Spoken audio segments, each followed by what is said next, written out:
శ్రీమాత్రే నమ. జయ గురు దత్తాత్రేయ నమ. ఈ వీడియోలో మనం మీనరాశి వారికి మే 16 నుంచి 31 మధ్యలో పక్ష ఫలితాలు తెలుసుకుందాం. మీనరాశి వారికి ప్రస్తుతం రాశి అందే శని, రాహువు, శుక్రగ్రహ సంచారం. ఈ సంచారం అన్నది మీకు మే 18 వరకు ఉంటుంది. మే 18 తర్వాత నుంచి కేవలం మీనరాశిలో శని ప్లస్ శుక్రగ్రహాలు మాత్రమే మిగలడం జరుగుతూ ఉంటుంది. అయితే ఈ ఏలినాటి శనిలో ఈ జన్మశని ప్రభావం ఈ మీనరాశి వారి మీద ఇప్పుడిప్పుడే ప్రారంభం అవడం జరుగుతూ ఉంటుంది. అంటే మనకి మార్చి 29న శని మీనరాశిలో ప్రవేశించినప్పటికి కూడా అప్పటికి ఉన్నటువంటి మిగతా గ్రహాలన్నీ కూడా పెద్దగా ప్రభావాన్ని ఈ శని భగవానుడు ఇవ్వలేకపోతుంటాడు.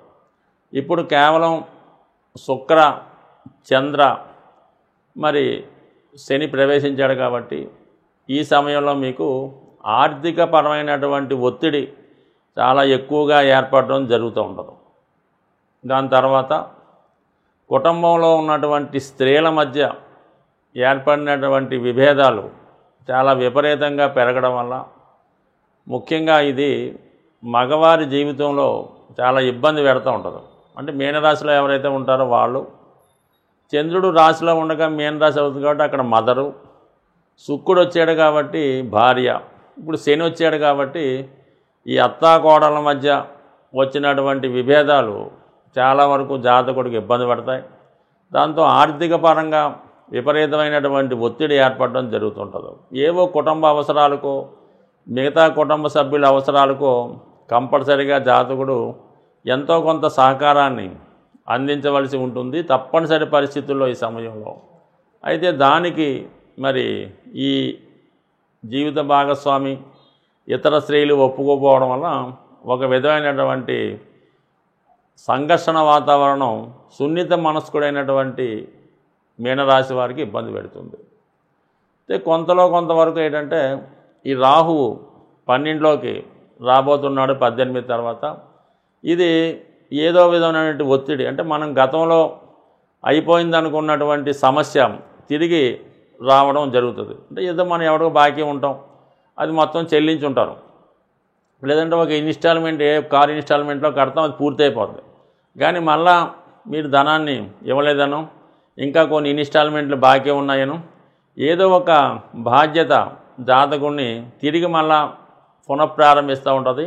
ఆర్థిక పరంగా మళ్ళా అధికమైనటువంటి ఒత్తిడి రావడం వల్ల కంపల్సరిగా జాతకుడి యొక్క ఆర్థిక భారం పడుతూ ఉంటుంది.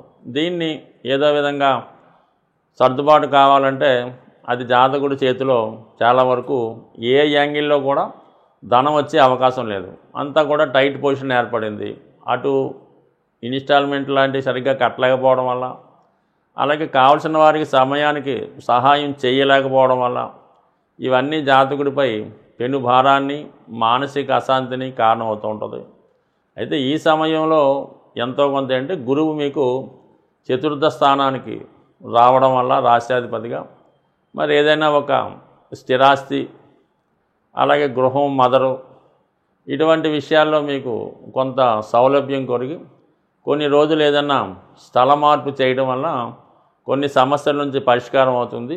ఏదైనా ఒక స్థిరాస్తి మీద ధనం ఏదో రూపంగా మీకు రావడం వల్ల తప్పదు ఇంకా. అంటే ఈ సమయంలో ప్రస్తుతం ఉన్న సమస్యల నుంచి పరిష్కరించాలంటే ఏదైనా ఒకటి అమ్మడం అమ్మాలి, లేదంటే ఏదైనా ఒక స్థిరాస్తి మీద కొత్తగా రుణం అన్నా తేవలసి ఉంటుంది. అది కంపల్సరీగా దొరుకుతుంది. ఈ దొరికే మధ్యలోనే చాలా వరకు ఈ సమస్యలన్నీ కూడా అయిపోతుంటాయి అన్నమాట. అందువల్ల కొద్దిగా సహనంతో, ఓర్పుతో ప్రయత్నం చేస్తే అన్నీ జరుగుతాయి.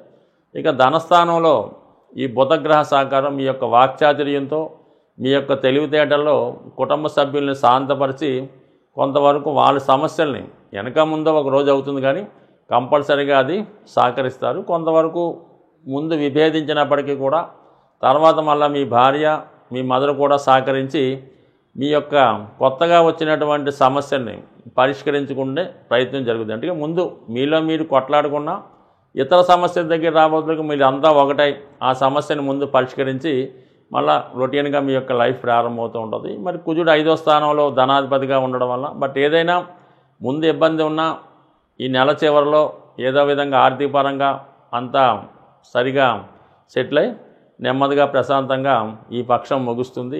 ఈ పక్షంలో ప్రధానమైనటువంటి గ్రహాలైనటువంటి రాహువు, కేతువు, గురువు మారడం జరిగింది. ఎప్పుడైనా శుభగ్రహాలు రాశి మారినప్పుడు పెద్దగా ఎవరిని ఇబ్బంది పెట్టవు, కానీ ఈ పాపగ్రహాలైనటువంటి శని, కుజ, రాహు, కేతు మారినప్పుడు ఆ మారిన భావాన్ని బట్టి ఏదో ఒక సమస్య రావడం జరుగుతూ ఉంటుంది.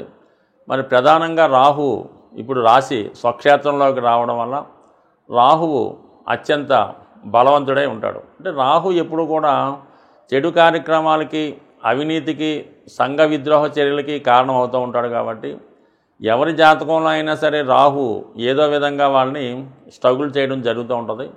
మరి మారేడు కాబట్టి ముందుగా రాహు పెట్టే ఇబ్బందుల నుంచి బయటపడాలంటే కంపల్సరిగా రాహుగ్రహానికి పరిహారం చేసుకోవాల్సి ఉంటుంది. రాహుతో పాటు కేతువు కూడా ఉంటాడు కాబట్టి సాధ్యమైనంత వరకు మన అదృష్టవశాత్తు ఈ నెల అంటే ఈ పక్ష ప్రారంభంలోనే 16వ తారీఖున సంకష్టహర చతుర్దశి.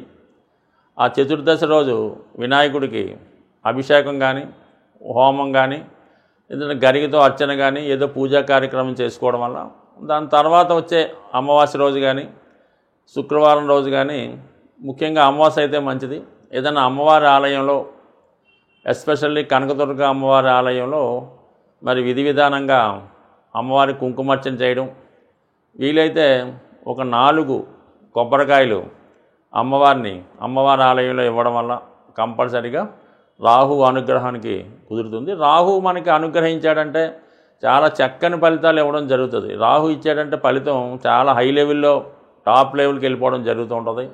అదే రాహు తలుచుకుంటే జాతకుడిని వ్యసనపరుడుగా, అపకీర్తి పాలు చేసి ఎందుకు పనికిరాని వాడుగా కూడా చేసే విద్య రాహు దగ్గర మాత్రమే ఉంటుంది. గత జన్మలో మనం చేసుకున్నటువంటి పాపపుణ్య కర్మల్ని ఈ జన్మలో అనుభవించే విధంగా ఈ రాహుకేతువులు కార్మిక్ కంట్రోల్ ప్లాంట్స్గా ఉంటాయి.